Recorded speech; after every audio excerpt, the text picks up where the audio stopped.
Halo teman-teman, selamat datang dan kembali lagi di channel Hello Science, channel edukasi yang bermanfaat bagi kita semua. Hari ini kita akan belajar tentang apa itu siklus air. Nah, mungkin kalian semua udah pada tahu ya siklus air itu apa. Kalian pasti saat hujan turun, nah itu adalah siklus air. Di sini udah gua rangkum ada beberapa dan penjelasan tentang siklus air. Langsung aja kita bahas sama-sama. Gua akan bacakan, kita akan bahas sama-sama. Yang pertama adalah apa sih itu namanya siklus air. Nah, sini udah gua rangkum, yaitu adalah siklus air adalah gerakan sirkulasi akan terbentuknya air di planet bumi. Dalam sirkulasi atau perputaran tersebut meliputi gerakan yang dimulai dari air laut itu menuju atmosfer dalam bentuk uap, kemudian kembali lagi di bumi. Nah, berikut adalah proses sirkulasi air ya. Yang pertama adalah penguapan atau evaporasi ya teman-teman ya. Makanya tadi saat hujan itu adalah siklus air ya teman-teman ya. Oke, yang pertama adalah proses penguapan ya, yaitu adalah penguapan air dari lautan itu atau perairan darat ya, atau sungai atau danau atau yang gelombang-gelombang air itu diuap, terjadinya penguapan air, dia tuh naik ke atas itu menjadi uap-uap air gitu, dan juga terbentuknya awan gitu teman-teman ya. Oke, yang kedua adalah kondensasi. Nah, kondensasi ini di sini dua rangkum adalah perubahan uap air itu menjadi bentuk awan ya, bentuk awan ya. Setelah itu yang ketiga adalah air hujan. Nah, air hujan itu adalah proses jatuhnya air dari atmosfer ke permukaan bumi dalam beragam wujud, bergantung suhu udara ya. Kalau misalnya suhu udaranya dingin ya pastinya adalah turunnya salju ya. Kalau misalnya suhu panas ya otomatis dia bakal turunnya adalah air biasa gitu teman-teman ya. Setelah itu es atau kayak hujan es, nah, itu hujan batu, hujan es itu juga tergantung suhu gitu teman-teman ya. Oke, yang keempat adalah infiltrasi. Infiltrasi ini teman-teman ya adalah proses peresapan air oleh pori-pori tanah. Jadi setelah hujan ya kan, hujan air tadi jatuh ke bumi lagi. Yang pertama tadi adalah air diuap naik ke atas jadi awan. Setelah itu yang ketiga hujan turun dijatuhkan airnya lagi. Yang keempat adalah peresapan pori-pori tanah, jadi masuk ke dalam tanah gitu teman-teman ya. Terus yang kelima adalah limpasan. Nah, yang limpasan ini adalah proses aliran air ke dalam tanah. Jadi setelah air tadi masuk ke dalam tanah, itu adalah peresapan air ke dalam, mengalir. Jadi di dalam tanah itu ada aliran air, dia mengalir biasanya ke permukaan laut gitu teman-teman ya.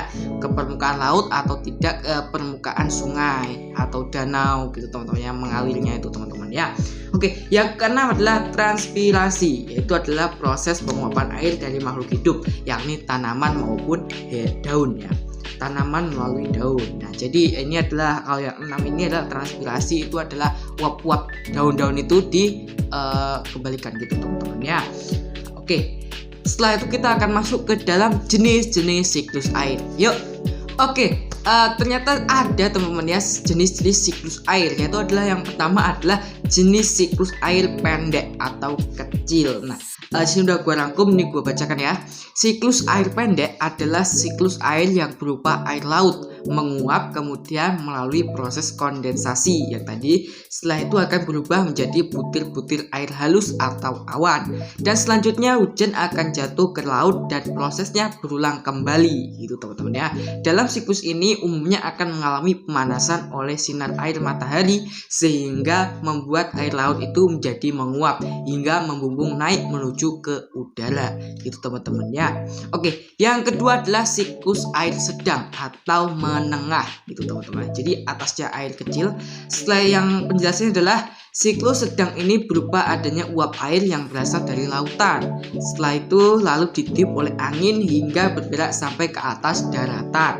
Dan setelah itu mencapai ketinggian tertentu, uap air ini akan mengalami proses kondensasi, membentuk butir-butir air dan berkumpul menjadi awan hingga jatuh di atas daratan sebagai hujan. Nah, air hujan di daratan itu nantinya akan mengalami kembali ke laut menjadi sungai, permukaan, tanah atau resapan di tanah. Jadi air itu menjadi turun, setelah itu kembali seperti semula gitu teman-teman ya. Oke, yang ketiga adalah siklus air panjang atau besar. Kita bacakan ya. Dalam siklus panjang ini berupa adanya uap air yang berasal dari laut. Setelah sampai di atas daratan, akibat dari terbawa arus angin akan bergabung dengan uap air lainnya. Ya, uap air hasil gabungan tersebut tidak hanya melalui proses kondensasi saja, tetapi juga membeku hingga membentuk awan yang terdiri atas kristal. Kristal-kristal es hujan itu akan turun menjadi daratan dalam bentuk salju, gitu teman-teman ya. Kalau yang tadi, yang pertama itulah siklus air pendek, itu adalah siklus yang biasa kita temui ya, Yang kedua itu adalah siklus air sedang. Makanya kalau misalnya kita biasa lihat mendung gitu kan teman-teman ya, kalau misalnya kita lihat biasa langsung turun hujan adalah siklus air pendek. Kalau misalnya siklus air sedang itu biasanya mendungnya sekarang, hujannya besok. Nah itu ya teman-teman ya. Kalau misalnya siklus air pendek tadi mendung sekarang, hujan sekarang gitu teman-teman ya. Habis itu kalau siklus air panjang atau besar itu adalah gini.